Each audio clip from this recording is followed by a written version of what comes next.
pertama di Malaysia unboxing Honor Magic V6 dalam pesawat. Jom aku tunjuk kat korang.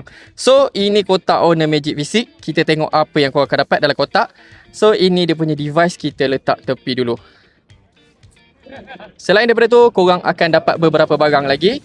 Antaranya kotak, dia ada kabel dengan charger. So, dekat dalam ni, korang akan dapat kabel USB-A kepada USB-C dan juga charger dengan kelajuan 80 watt. Selain daripada tu, kau akan dapat satu lagi kotak. Ini kotak dia punya case. Tu dia punya case. Memang nice. Kau tengok. Dia punya texture dia timbul weh. Seriously memang nice. Dan sekarang kita nak tengok device tu sini. So ini dia Honor Magic V6. Boleh.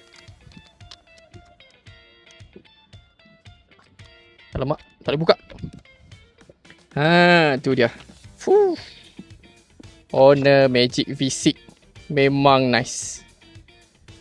Jadi kalau korang nak tahu lebih lagi pasal Honor Magic V6, cuba korang komen. Aku akan buat dalam next video. Aku.